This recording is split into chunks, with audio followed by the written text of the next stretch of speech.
ನಿನ್ನೆ ಓಂ ಶಕ್ತಿ ಮಾಲ್ದಾರಿಗಳ ಮೇಲೆ ಒಂದ್ ಕಡೆ ಕಿಡಿಗೇಡಿಗಳು ಕಲ್ಲು ತೂರಾಟ ಮಾಡಿದ್ದಾರೆ. ಈ ಒಂದು ವಿಷಯಕ್ಕೆ ಇಲ್ಲಿ ಒಂದ್ ಕಡೆ ಆಕ್ರೋಶ ಸಹ ಕೇಳಿ ಬಂದಿದೆ.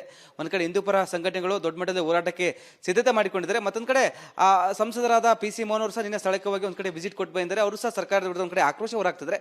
ನಮ್ಮ ಜೊತೆ ಈಗ ಸಂಸದ PC ಮೋಹನ್ ಇದ್ರೆ ಅವ್ರು ಮಾತಾಡಿಸ್ತೀನಿ. ಸರ್, ಪದೇ ಪದೇ ಕಲ್ಲು ತೂರಾಟ ಒಂದ್ ಕಡೆ ಜಾಸ್ತಿ ಆಗ್ತಿದೆ ಈ ಚಾಮರಾಜಪೇಟೆಯ ವಿಧಾನಸಭಾ ಕ್ಷೇತ್ರದಲ್ಲಿ. ಸರ್, ನೀವು ಸಹ ನಿನ್ನೆ ಸ್ಥಳಕ್ಕೆ ಹೋಗಿ ಬಂದಿರಿ. ಸರ್, ಏನ್ ಹೇಳ್ತೀರಾ ಈ ಒಂದು ಪ್ರಕರಣ ಸಂಬಂಧ ಅಂತ? ನೋಡಿ, ಈ ಚಾಮರಾಜಪೇಟೆ ವಿಧಾನಸಭಾ ಕ್ಷೇತ್ರದಲ್ಲಿ ನಿನ್ನೆ ರಾಯಪುರ ವಾರ್ಡಲ್ಲಿ ಓಂ ಶಕ್ತಿ ದೇವಸ್ಥಾನದ ಒಂದು ಪೂಜೆ ಆದಮೇಲೆ ಭಕ್ತಾದಿಗಳು ಒಂದು ತೇರನ್ನು ಮೆರವಣಿಗೆ ಕರ್ಕೊಂಡು ಹೋದಾಗ ಕಿಡಿಗೇಡಿಗಳು ಕಲ್ಲು ಹಾಕಿದ್ದಾರೆ. ಒಂದು ಹೆಣ್ಣುಮಗು ಕೂಡ ತಲೆಗೆ ಪೆಟ್ಟು ಬಿದ್ದು ಒಂದು ದೊಡ್ಡ ಮಟ್ಟದ ಒಂದು ಗಾಯ ಕೂಡ ಆಗಿದೆ. ನಾನು ಈ ಚಾಮರಾಜಪೇಟೆಯಲ್ಲಿ ಕಳೆದ 11 ತಿಂಗಳ ಹಿಂದೆ ತಮಗೆಲ್ಲ ಗೊತ್ತಿರ್ಬೋದು, ಹಸುವಿನ ಒಂದು ರಾತ್ರಿ ಮಲಗಿರೋವಾಗ ಕೆಚ್ಚಲನ್ನು ಕೂಡ ಕಟ್ ಮಾಡಿ ಹಿಂದೂಗಳನ್ನ ಒಂದು ಪ್ರಚೋದನೆ ಮಾಡುವಂತಹ ಒಂದು ಕಾರ್ಯಗಳನ್ನು ಕೂಡ ಮಾಡಿದರು. ನಿಮಗೆ ಗೊತ್ತಿರೋ ಅಂಥದ್ದೇ. ಇವತ್ತು ಕೂಡ ನೋಡಿ, ಇವತ್ತು ಈ ಸರ್ಕಾರ ಬಂದ ಮೇಲೆ ಕಳೆದ 3 ವರ್ಷಗಳಿಂದ ಈ ತರಹದ ಕೇಸ್ಗಳು ಸಿಕ್ಕಾಪಟ್ಟೆ ಆಗ್ತಾಯಿದೆ. ಅದು ಚಾಮರಾಜಪೇಟೆ ಇರ್ಬೋದು, DJ ಹಳ್ಳಿ ಇರ್ಬೋದು, ಅಥವಾ ಹುಬ್ಳಿ ತಗೊಳ್ಳಿ, ಬೇರೆ ಎಲ್ಲ ಕಡೆ ಕೂಡ. ಯಾಕೆ ಅಂತ ಹೇಳಿದ್ರೆ, ಈ ಒಂದು ಸರ್ಕಾರದ ಮೃದು ಧೋರಣೆ ಈ ಒಂದು ಮೃದು ಧೋರಣೆಯಿಂದ ಜನ ಇವತ್ತು ಏನೊಂದು ಓಲೈಕೆ ರಾಜಕಾರಣದಿಂದ ಇವತ್ತು ಇಂತಹ ಕಿಡಿಗೇಡಿಗಳು ಇನ್ನೂ ಅವ್ರಿಗೆ ಹೆಚ್ಚಿನ ಶಕ್ತಿ ಕೊಟ್ಟಂಗಾಗಿದೆ. ನಾನು ನಿನ್ನೆ ಕೂಡ ಸ್ಪಾಟ್ಗೆ ಹೋಗಿದ್ದೀನಿ. ರಾತ್ರಿ 11:30 12 ಗಂಟೆ ತನಕ ಕೂಡ ಅಲ್ಲೇ ಇದ್ದು ಅಲ್ಲೂ DCP ಅವ್ರನ್ನೂ ಮಾತಾಡಿದ್ದೀನಿ, ACP ಅವ್ರನ್ನೂ ಮಾತಾಡಿದ್ದೀನಿ. ಕೂಡಲೇ ಇವತ್ತು ಮಧ್ಯಾಹ್ನದ ಒಳಗಡೆ ಅವರು ಬಂಧಿಸ್ತೀನಿ ಅಂತ ಹೇಳಿದ್ದಾರೆ. ಬಂಧಿಸಿಲ್ಲ ಅಂತ ನಾವು ಒಂದು ಉಗ್ರ ಹೋರಾಟವನ್ನು ಕೂಡ ನಾವು ಮಾಡ್ತೀವಿ. ಮತ್ತೆ ಈ ಥರದ್ದು ರಾಜ್ಯ ಸರ್ಕಾರದ ಹೋಮ್ ಮಿನಿಸ್ಟರ್ ಕೂಡ ನಾನು ಹೇಳಲಿಕ್ಕೆ ಇಚ್ಛೆ ಪಡ್ತೀನಿ. ನೀವು ಒಂದು ಸ್ವಲ್ಪ ಈ ಥರದಕ್ಕೆ ನೀವು ನಿಮ್ಮ ಒಂದು ಇಂಟರ್ನಲ್ ರಾಜಕೀಯಗಳು ಮಾಡ್ಕೊಂಡಿದ್ದೀರಿ ಹೊರತು ಕಾನೂನು ಸುವ್ಯವಸ್ಥೆ ಸಂಪೂರ್ಣವಾಗಿ ಹದಗೆಟ್ಟಿದೆ ಅಂತ ಕೂಡ ನಾನು ಹೇಳಲಿಕ್ಕೆ ಇಚ್ಛೆ. ಯಾಕೆ ಸರ್ ಪದೇ ಪದೇ ಈ ಥರ ಘಟನೆಗಳಾಗ್ತವೆ, ಕಲ್ಲು ತೂರಾಟ? ಯಾಕಂದ್ರೆ ಬೇರೆ ಬೇರೆ ಜಿಲ್ಲೆಗಳಲ್ಲಿ ಮತ್ತು ಈ ಬೆಂಗಳೂರಲ್ಲಿ ಸಾಕಷ್ಟು ಆಗ್ತದೆ, ಅದರಲ್ಲಿ ಈ ಚಾಮರಾಜಪೇಟೆ ವಿಧಾನಸಭಾ ಕ್ಷೇತ್ರದಲ್ಲಿ ಸಾಕಷ್ಟು ನಡೀತಿದೆ ಅಂತ ನಾನು ಹೇಳಿದ್ನಲ್ಲ. ಇಡೀ ರಾಜ್ಯದಲ್ಲಿ ಈ ಥರದ ಒಂದು ಕಿಡಿಗೇಡಿಗಳಿಗೆ ಈ ಒಂದು ಸರ್ಕಾರ ಪ್ರೋತ್ಸಾಹ ಕೊಡ್ತಾ ಇದೆ ಅಂತ ಹೇಳಿದ್ರು ಕೂಡ ತಪ್ಪಾಗಲಾರ್ದು. ಯಾಕೆ ಅಂತ ಹೇಳಿದ್ರೆ, ಹಿಂದೆ ನಮ್ಮ ಸರ್ಕಾರಗಳಿದ್ದಾಗ ಇಂಥವ್ರನ್ನೆಲ್ಲ ಯಾರೂ ಕೂಡ ಬಾಲ ಬಿಚ್ಚಕ್ಕೆ ಬಿಡ್ತಿರ್ಲಿಲ್ಲ. ಆದರೆ ಇವತ್ತು ಈ ಸರ್ಕಾರದಲ್ಲಿ ಒಂದು ಮೃದು ಧೋರಣೆ, ಏನೊಂದು ಓಲೈಕೆ ಒಂದು ರಾಜಕಾರಣ ಮಾಡ್ಕೊಂಡಿದ್ದಾರೆ. ಅದಕ್ಕೇನೆ ಜನ ಇವತ್ತು ಈ ಥರದ್ದು ಮಾಡಿದ್ರು ಕೂಡ ನಮಗೇನು ಶಿಕ್ಷೆ ಇಲ್ಲ, ನಮ್ಗೆ ಯಾರು ಸಪೋರ್ಟ್ ಇದ್ದಾರೆ, ಸರ್ಕಾರನೇ ನಮ್ಮ ಜೊತೆ ಇದ್ದಾಗ ನಾವು ಯಾಕೆ ಮಾಡಬಾರ್ದು ಅನ್ನೋ ಥರದ ರೀತಿಯಲ್ಲಿ ಇವತ್ತು ಜನಗಳ ಆ ಒಂದು ವರ್ಗದ ಜನ ಹಿಂಗೆ ಆಡ್ತಾ ಇದ್ದಾರೆ. ಬಳ್ಳಾರಿಯಲ್ಲಿ ಅಲ್ಲಿ ಸಹ ಒಂದು ಕಡೆ ಗನ್ ಶೂಟು ಮಾಡ್ತಾರೆ, ಮತ್ತೊಂದು ಕಡೆ ಕಾರವಾರ, ಉತ್ತರ ಕರ್ನಾಟಕದಲ್ಲಿ ಒಂದು ಮಹಿಳೆ ಹತ್ಯೆ ಮಾಡ್ತಾರೆ. ಇವತ್ತು ಇದು ನಾನು ಹೇಳಿದಲ್ಲ, ಕಾನೂನು ವ್ಯವಸ್ಥೆ ಸಂಪೂರ್ಣವಾಗಿ ಕುಸಿದಿದೆ. ಇವತ್ತು ರಾಜ್ಯ ಸರ್ಕಾರ ಯಾರು ಮುಖ್ಯಮಂತ್ರಿ ಆಗಬೇಕು, ಯಾರು ಮುಖ್ಯಮಂತ್ರಿನ ಇಳಿಸಬೇಕು, ಯಾರು ಮುಖ್ಯಮಂತ್ರಿ ಆಗಬೇಕು, ಹೋಮ್ ಮಿನಿಸ್ಟರ್ ಮುಖ್ಯಮಂತ್ರಿ ಆಗಬೇಕು, ಇವರು ಕುರ್ಚಿ ಕದನದಲ್ಲೇ ಇದ್ದಾರೆ ಹೊರತು ಕಾನೂನಿನ ಸುವ್ಯವಸ್ಥೆ ಬಗ್ಗೆ ಇವರು ಯಾವುದೂ ಕೂಡ ನೋಡ್ತಾ ಇಲ್ಲ. ಈ ಸರ್ಕಾರ ಖಂಡಿತವಾಗ್ಲೂ ಕೂಡ 5 ವರ್ಷ ಕೂಡ ಸಂಪೂರ್ಣ ಮಾಡೋದಿಲ್ಲ ಅಂಥೇಳಿ ನನಗೆ ಭರವಸೆ ಕೂಡ ಇದೆ. ಆದಷ್ಟು ಅತಿ ಶೀಘ್ರದಲ್ಲಿ ಸರ್ಕಾರ ತೊಲಗಿದ್ರೆ ಕರ್ನಾಟಕದಲ್ಲಿ ಒಳ್ಳೆಯ ಅಭಿವೃದ್ಧಿ ಮತ್ತು ಕಾನೂನಿನ ವ್ಯವಸ್ಥೆ ಕೂಡ ಕಾಪಾಡಬಹುದು ಅಂತ ಹೇಳ್ತೀನಿ. ನಿನ್ನೆ ಮಕ್ಕಳು ಸರ್, ಚಿಕ್ಕ ಮಕ್ಕಳ ಮೇಲೆ ಕಲ್ಲೇಟಾಗಿದೆ ಪಾಪ. ನಿನ್ನೆ ಒಂದು ಪ್ರಕರಣದಲ್ಲಿ ಸರ್. ಹೌದು, ನಾ ಹೇಳ್ದಲ್ಲ, ಇದಕ್ಕೆಲ್ಲಕ್ಕೂ ಕೂಡ ಕಾರಣ ಸರ್ಕಾರದ ಒಂದು ಮೃದು ಧೋರಣೆ. ಇದರಿಂದ ಇವತ್ತು ನೋಡಿ ಅಷ್ಟೊಂದು ಘಟನೆ ಆಗಿದೆ. ಕಮಿಷನರ್ ಸಹ ಬರಲಿಲ್ಲ, ಯಾರು ಕೂಡ ದೊಡ್ಡ ಆಫೀಸರ್ಸು ಕೂಡ ಬರಲಿಲ್ಲ. ಬಂದರೆ ಅಟ್ಲೀಸ್ಟ್ ಇವತ್ತು ಕಮಿಷನರ್ ಆಗಲಿ, ಹೋಮ್ ಮಿನಿಸ್ಟರ್ ಆಗಲಿ ಇಂಥ ಜಾಗಗಳಿಗೆ ಬಂದರೆ ಅಲ್ಲಿರೋವ್ರಿಗೂ ಕೂಡ ಒಂದು ಸ್ವಲ್ಪ ಧೈರ್ಯ ತುಂಬ್ದಂಗೆ ಆಗುತ್ತೆ ಅಲ್ಲಿರೋ ಹಿಂದೂಗಳಿಗೆ. ಇಲ್ಲ ಅಂತ ಹೇಳಿದ್ರೆ ನೋಡಿ, ಈಗ ಅಯ್ಯಪ್ಪ ಸ್ವಾಮಿ ಸೀಸನ್ನು, ಬಹಳಷ್ಟು ಜನ ಅಲ್ಲಿ ಪೂಜೆಗಳು ಮಾಡ್ತಾ ಇದ್ದಾರೆ, ಭಜನೆಗಳು ಮಾಡ್ತಾ ಇದ್ದಾರೆ. ಅದಾದಮೇಲೆ ಇವಾಗ ಓಂ ಶಕ್ತಿ ಸೀಸನ್ ಕೂಡ. ಇವೆರಡೂ ಸೀಸನಲ್ಲಿ ಹೆಚ್ಚಿನ ಹಿಂದೂ ಭಕ್ತಾದಿಗಳು ಆ ಒಂದು ದೇವಸ್ಥಾನಗಳಿಗೆ ಹೋಗಲಿಕ್ಕೆ ಭಜನೆಗಳು, ಪೂಜೆಗಳು ನಡೀತಾ ಇರ್ತವೆ. ಈ ಥರ ಮಾಡೋದು ಇವ್ರು ಏನಕ್ಕೆ ಮಾಡ್ತಾರೆ ಅಂತ ಹೇಳಿದ್ರೆ, ಈ ತರಹ ಕಲ್ಲು ತೂರಾಟ ಮಾಡೋವಂಥದ್ದು, ಇವ್ರಿಗೆ ಹಿಂದೂಗಳಿಗೆ ತೊಂದರೆ ಕೊಟ್ಟರೆ ಈ ಪೂಜೆಗಳನ್ನು ಕಡಿಮೆ ಮಾಡ್ತಾರೆ, ಮಾಡದೇ ಇರಲಿ ಅನ್ನೋ ಒಂದು ರೀತಿಯಲ್ಲಿ ಇವ್ರು ಈ ಥರ ಕಾರ್ಯಗಳನ್ನು ಮಾಡ್ತಾ ಇದ್ದಾರೆ. ಹಿಂದೂಪರ ಸಂಘಟನೆಗಳು ಚಾಮರಾಜಪೇಟೆ ಬಂದ್ಗೆ ಕರೆ ಕೊಡ್ತಿದ್ದಾರೆ. ಒಂದು ವೇಳೆ ಆರೋಪಿಗಳು ಅರೆಸ್ಟ್ ಆಗಿಲ್ಲ ಅಂದರೆ ಖಂಡಿತವಾಗ್ಲೂ ಕೂಡ ನಾನು ಅದಕ್ಕೆ ಸಪೋರ್ಟು ಮಾಡ್ತೀವಿ, ನಮ್ಮ ಪಕ್ಷ ಕೂಡ ಸಪೋರ್ಟ್ ಮಾಡುತ್ತೆ. ಯಾಕೆ ಅಂತ ಹೇಳಿದ್ರೆ ಇಂಥ ಕಿಡಿಗೇಡಿಗಳನ್ನ ಕೂಡಲೇ ಬಂಧಿಸಬೇಕು.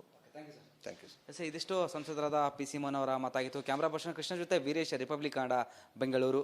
ನಿನ್ನೆ ಓಂ ಶಕ್ತಿ ಮಾಲ್ದಾರಿಗಳ ಮೇಲೆ ಒಂದ್ ಕಡೆ ಕಿಡಿಗೇಡಿಗಳು ಕಲ್ಲು ತೂರಾಟ ಮಾಡಿದ್ದಾರೆ. ಈ ಒಂದು ವಿಷಯಕ್ಕೆ ಇಲ್ಲಿ ಒಂದ್ ಕಡೆ ಆಕ್ರೋಶ ಸಹ ಕೇಳಿ ಬಂದಿದೆ. ಒಂದ್ ಕಡೆ ಹಿಂದೂಪರ ಸಂಘಟನೆಗಳು ದೊಡ್ಡ ಮಟ್ಟದ ಹೋರಾಟಕ್ಕೆ ಸಿದ್ಧತೆ ಮಾಡಿಕೊಂಡಿದ್ದಾರೆ. ಮತ್ತೊಂದ್ ಕಡೆ ಸಂಸದರಾದ ಪಿ ಸಿ ಮೋಹನ್ ಅವರು ಸಹ ನಿನ್ನೆ ಸ್ಥಳಕ್ಕೆ ಹೋಗಿ ಒಂದ್ ಕಡೆ ವಿಸಿಟ್ ಕೊಟ್ಟು ಬಂದಿದ್ದಾರೆ. ಅವರು ಸಹ ಸರ್ಕಾರದ ವಿರುದ್ಧ ಒಂದ್ ಕಡೆ ಆಕ್ರೋಶ ಹೊರಾಗ್ತಿದ್ದಾರೆ. ನಮ್ಮ ಜೊತೆ ಈಗ ಸಂಸದ ಪಿ ಸಿ ಮೋಹನ್ ಇದ್ರೆ ಅವ್ರು ಮಾತಾಡಿಸ್ತೀನಿ. ಸರ್, ಪದೇ ಪದೇ ಕಲ್ಲು ತೂರಾಟ ಒಂದ್ ಕಡೆ ಜಾಸ್ತಿ ಆಗ್ತಿದೆ ಈ ಚಾಮರಾಜಪೇಟೆಯ ವಿಧಾನಸಭಾ ಕ್ಷೇತ್ರದಲ್ಲಿ. ಸರ್, ನೀವು ಸಹ ನಿನ್ನೆ ಸ್ಥಳಕ್ಕೆ ಹೋಗಿ ಬಂದಿರಿ. ಸರ್, ಏನ್ ಹೇಳ್ತೀರಾ ಈ ಒಂದು ಪ್ರಕರಣ ಸಂಬಂಧ ಅಂತ? ನೋಡಿ, ಈ ಚಾಮರಾಜಪೇಟೆ ವಿಧಾನಸಭಾ ಕ್ಷೇತ್ರದಲ್ಲಿ ನಿನ್ನೆ ರಾಯ್ಪುರ ವಾರ್ಡಲ್ಲಿ ಓಂ ಶಕ್ತಿ ದೇವಸ್ಥಾನದ ಒಂದು ಪೂಜೆ ಆದಮೇಲೆ ಭಕ್ತಾದಿಗಳು ಒಂದು ತೇರನ್ನು ಮೆರವಣಿಗೆ ಕರ್ಕೊಂಡು ಹೋದಾಗ ಕಿಡಿಗೇಡಿಗಳು ಕಲ್ಲು ಹಾಕಿದ್ದಾರೆ. ಒಂದು ಹೆಣ್ಣುಮಗು ಕೂಡ ತಲೆಗೆ ಪೆಟ್ಟು ಬಿದ್ದು ಒಂದು ದೊಡ್ಡ ಮಟ್ಟದ ಒಂದು ಗಾಯ ಕೂಡ ಆಗಿದೆ. ನಾನು ಈ ಚಾಮರಾಜಪೇಟೆಯಲ್ಲಿ ಕಳೆದ 11 ತಿಂಗಳ ಹಿಂದೆ ತಮಗೆಲ್ಲ ಗೊತ್ತಿರ್ಬೋದು, ಹಸುವಿನ ಒಂದು ರಾತ್ರಿ ಮಲಗಿರೋವಾಗ ಕೆಚ್ಚಲನ್ನು ಕೂಡ ಕಟ್ ಮಾಡಿ ಹಿಂದೂಗಳನ್ನ ಒಂದು ಪ್ರಚೋದನೆ ಮಾಡುವಂತಹ ಒಂದು ಕಾರ್ಯಗಳನ್ನು ಕೂಡ ಮಾಡಿದರು. ನಿಮಗೆ ಗೊತ್ತಿರೋ ಅಂಥದ್ದೇ. ಇವತ್ತು ಕೂಡ ನೋಡಿ, ಇವತ್ತು ಈ ಸರ್ಕಾರ ಬಂದ ಮೇಲೆ ಕಳೆದ 3 ವರ್ಷಗಳಿಂದ ಈ ತರಹದ ಕೇಸ್ಗಳು ಸಿಕ್ಕಾಪಟ್ಟೆ ಆಗ್ತಾ ಇದೆ. ಅದು ಚಾಮರಾಜಪೇಟೆ ಇರ್ಬೋದು, DJ ಹಳ್ಳಿ ಇರ್ಬೋದು, ಅಥವಾ ಹುಬ್ಳಿ ತಗೊಳ್ಳಿ, ಬೇರೆ ಎಲ್ಲ ಕಡೆ ಕೂಡ. ಯಾಕೆ ಅಂತ ಹೇಳಿದ್ರೆ, ಈ ಒಂದು ಸರ್ಕಾರದ ಮೃದು ಧೋರಣೆ ಈ ಒಂದು ಮೃದು ಧೋರಣೆಯಿಂದ ಜನ ಇವತ್ತು ಏನೊಂದು ಓಲೈಕೆ ರಾಜಕಾರಣದಿಂದ ಇವತ್ತು ಇಂತಹ ಕಿಡಿಗೇಡಿಗಳು ಇನ್ನೂ ಅವ್ರಿಗೆ ಹೆಚ್ಚಿನ ಶಕ್ತಿ ಕೊಟ್ಟಂಗಾಗಿದೆ. ನಾನು ನಿನ್ನೆ ಕೂಡ ಸ್ಪಾಟ್ಗೆ ಹೋಗಿದ್ದೀನಿ. ರಾತ್ರಿ 11:30 12 ಗಂಟೆ ತನಕ ಕೂಡ ಅಲ್ಲೇ ಇದ್ದು ಅಲ್ಲೂ DCP ಅವ್ರನ್ನೂ ಮಾತಾಡಿದ್ದೀನಿ, ACP ಅವ್ರನ್ನೂ ಮಾತಾಡಿದ್ದೀನಿ. ಕೂಡಲೇ ಇವತ್ತು ಮಧ್ಯಾಹ್ನದ ಒಳಗಡೆ ಅವರು ಬಂಧಿಸ್ತೀನಿ ಅಂತ ಹೇಳಿದ್ದಾರೆ. ಬಂಧಿಸಿಲ್ಲ ಅಂತ ನಾವು ಒಂದು ಉಗ್ರ ಹೋರಾಟವನ್ನು ಕೂಡ ನಾವು ಮಾಡ್ತೀವಿ. ಮತ್ತೆ ಈ ಥರದ್ದು ರಾಜ್ಯ ಸರ್ಕಾರದ ಹೋಮ್ ಮಿನಿಸ್ಟರ್ ಕೂಡ ನಾನು ಹೇಳಲಿಕ್ಕೆ ಇಚ್ಛೆ ಪಡ್ತೀನಿ. ನೀವು ಒಂದು ಸ್ವಲ್ಪ ಈ ಥರದಕ್ಕೆ ನೀವು ನಿಮ್ಮ ಒಂದು ಇಂಟರ್ನಲ್ ರಾಜಕೀಯಗಳು ಮಾಡ್ಕೊಂಡಿದ್ದೀರಿ ಹೊರತು ಕಾನೂನು ಸುವ್ಯವಸ್ಥೆ ಸಂಪೂರ್ಣವಾಗಿ ಹದಗೆಟ್ಟಿದೆ ಅಂತ ಕೂಡ ನಾನು ಹೇಳಲಿಕ್ಕೆ ಇಚ್ಛೆ. ಯಾಕೆ ಸರ್ ಪದೇ ಪದೇ ಈ ಥರ ಘಟನೆಗಳಾಗ್ತವೆ, ಕಲ್ಲು ತೂರಾಟ? ಯಾಕಂದ್ರೆ ಬೇರೆ ಬೇರೆ ಜಿಲ್ಲೆಗಳಲ್ಲಿ ಮತ್ತು ಈ ಬೆಂಗಳೂರಲ್ಲಿ ಸಾಕಷ್ಟು ಆಗ್ತದೆ, ಅದರಲ್ಲಿ ಈ ಚಾಮರಾಜಪೇಟೆ ವಿಧಾನಸಭಾ ಕ್ಷೇತ್ರದಲ್ಲಿ ಸಾಕಷ್ಟು ನಡೀತಿದೆ ಅಂತ ನಾನು ಹೇಳಿದ್ನಲ್ಲ. ಇಡೀ ರಾಜ್ಯದಲ್ಲಿ ಈ ಥರದ ಒಂದು ಕಿಡಿಗೇಡಿಗಳಿಗೆ ಈ ಒಂದು ಸರ್ಕಾರ ಪ್ರೋತ್ಸಾಹ ಕೊಡ್ತಾ ಇದೆ ಅಂತ ಹೇಳಿದ್ರು ಕೂಡ ತಪ್ಪಾಗಲಾರ್ದು. ಯಾಕೆ ಅಂತ ಹೇಳಿದ್ರೆ, ಹಿಂದೆ ನಮ್ಮ ಸರ್ಕಾರಗಳಿದ್ದಾಗ ಇಂಥವ್ರನ್ನೆಲ್ಲ ಯಾರೂ ಕೂಡ ಬಾಲ ಬಿಚ್ಚಕ್ಕೆ ಬಿಡ್ತಿರ್ಲಿಲ್ಲ. ಆದರೆ ಇವತ್ತು ಈ ಸರ್ಕಾರದಲ್ಲಿ ಒಂದು ಮೃದು ಧೋರಣೆ, ಏನೊಂದು ಓಲೈಕೆ ಒಂದು ರಾಜಕಾರಣ ಮಾಡ್ಕೊಂಡಿದ್ದಾರೆ. ಅದಕ್ಕೇನೆ ಜನ ಇವತ್ತು ಈ ಥರದ್ದು ಮಾಡಿದ್ರು ಕೂಡ ನಮಗೇನು ಶಿಕ್ಷೆ ಇಲ್ಲ, ನಮ್ಗೆ ಯಾರು ಸಪೋರ್ಟ್ ಇದ್ದಾರೆ, ಸರ್ಕಾರನೇ ನಮ್ಮ ಜೊತೆ ಇದ್ದಾಗ ನಾವು ಯಾಕೆ ಮಾಡಬಾರ್ದು ಅನ್ನೋ ಥರದ ರೀತಿಯಲ್ಲಿ ಇವತ್ತು ಜನಗಳ ಆ ಒಂದು ವರ್ಗದ ಜನ ಹಿಂಗೆ ಆಡ್ತಾ ಇದ್ದಾರೆ. ಬಳ್ಳಾರಿಯಲ್ಲಿ ಅಲ್ಲಿ ಸಹ ಒಂದು ಕಡೆ ಗನ್ ಶೂಟು ಮಾಡ್ತಾರೆ, ಮತ್ತೊಂದು ಕಡೆ ಕಾರವಾರ, ಉತ್ತರ ಕರ್ನಾಟಕದಲ್ಲಿ ಒಂದು ಮಹಿಳೆ ಹತ್ಯೆ ಮಾಡ್ತಾರೆ. ಇವತ್ತು ಇದು ನಾನು ಹೇಳ್ದಲ್ಲ, ಕಾನೂನು ವ್ಯವಸ್ಥೆ ಸಂಪೂರ್ಣವಾಗಿ ಕುಸಿದಿದೆ. ಇವತ್ತು ರಾಜ್ಯ ಸರ್ಕಾರ ಯಾರು ಮುಖ್ಯಮಂತ್ರಿ ಆಗಬೇಕು, ಯಾರು ಮುಖ್ಯಮಂತ್ರಿನ ಇಳಿಸ್ಬೇಕು, ಯಾರು ಮುಖ್ಯಮಂತ್ರಿ ಆಗಬೇಕು, ಹೋಮ್ ಮಿನಿಸ್ಟರ್ ಮುಖ್ಯಮಂತ್ರಿ ಆಗಬೇಕು, ಇವರು ಕುರ್ಚಿ ಕದನದಲ್ಲೇ ಇದ್ದಾರೆ ಹೊರತು ಕಾನೂನಿನ ಸುವ್ಯವಸ್ಥೆ ಬಗ್ಗೆ ಇವರು ಯಾವುದೂ ಕೂಡ ನೋಡ್ತಾ ಇಲ್ಲ. ಈ ಸರ್ಕಾರ ಖಂಡಿತವಾಗ್ಲೂ ಕೂಡ 5 ವರ್ಷ ಕೂಡ ಸಂಪೂರ್ಣ ಮಾಡೋದಿಲ್ಲ ಅಂಥೇಳಿ ನನಗೆ ಭರವಸೆ ಕೂಡ ಇದೆ. ಆದಷ್ಟು ಅತಿ ಶೀಘ್ರದಲ್ಲಿ ಸರ್ಕಾರ ತೊಲಗಿದ್ರೆ ಕರ್ನಾಟಕದಲ್ಲಿ ಒಳ್ಳೆಯ ಅಭಿವೃದ್ಧಿ ಮತ್ತು ಕಾನೂನಿನ ವ್ಯವಸ್ಥೆ ಕೂಡ ಕಾಪಾಡಬಹುದು ಅಂತ ಹೇಳ್ತೀನಿ. ನಿನ್ನೆ ಮಕ್ಕಳು ಸರ್, ಚಿಕ್ಕ ಮಕ್ಕಳ ಮೇಲೆ ಕಲ್ಲೇಟಾಗಿದೆ ಪಾಪ. ನಿನ್ನೆ ಒಂದು ಪ್ರಕರಣದಲ್ಲಿ ಸರ್. ಹೌದು, ನಾ ಹೇಳ್ದಲ್ಲ, ಇದಕ್ಕೆಲ್ಲಕ್ಕೂ ಕೂಡ ಕಾರಣ ಸರ್ಕಾರದ ಒಂದು ಮೃದು ಧೋರಣೆ. ಇದರಿಂದ ಇವತ್ತು ನೋಡಿ ಅಷ್ಟೊಂದು ಘಟನೆ ಆಗಿದೆ. ಕಮಿಷನರ್ ಸಹ ಬರಲಿಲ್ಲ, ಯಾರು ಕೂಡ ದೊಡ್ಡ ಆಫೀಸರ್ಸು ಕೂಡ ಬರಲಿಲ್ಲ.